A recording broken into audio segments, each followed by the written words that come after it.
with minced. Three, let's go!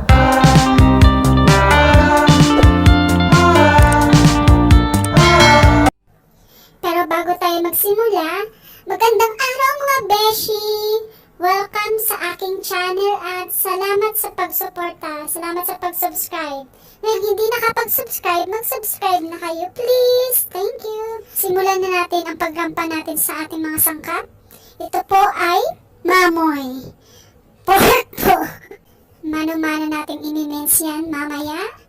At after natin imimince yung pork, lagyan natin syempre ng toyo or light soy sauce.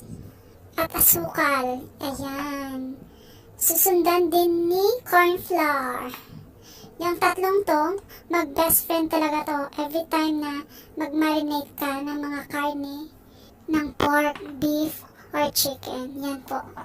Ang talagang common sa kanila na pag-marinate. Ang tatlong yan.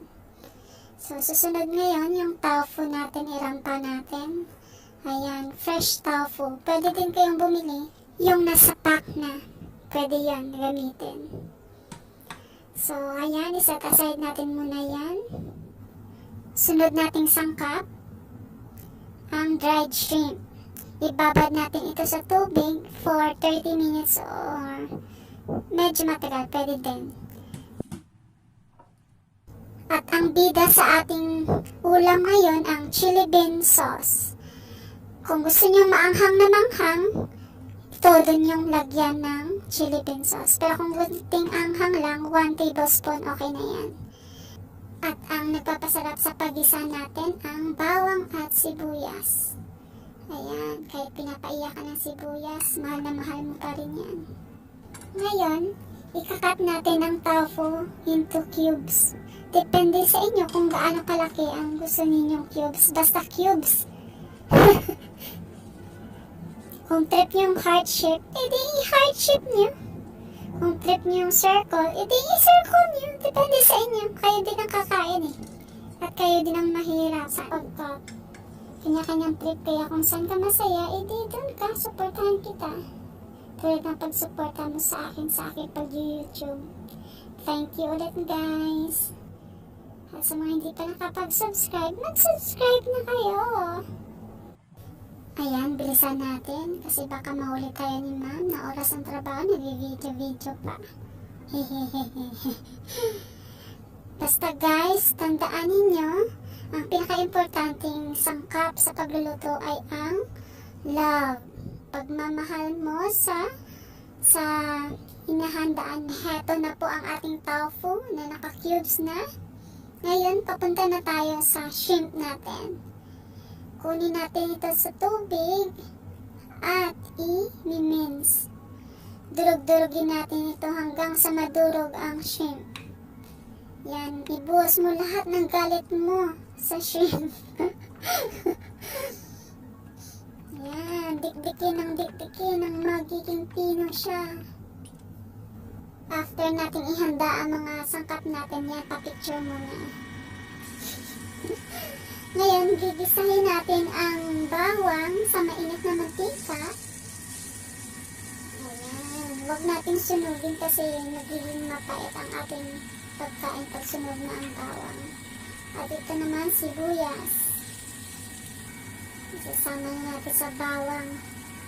Ayan, ang shrimp, ang minced shrimp natin. Gisahin natin yan hanggang sa magiging golden brown. At ngayon, i-toast na natin ang ating minced pork. Haluin lang natin ito mga beshi at gisahin hanggang sa lumambot at maluto ang baboy natin. Na ganyan. Ngayon, lagyan natin ng chili bean sauce.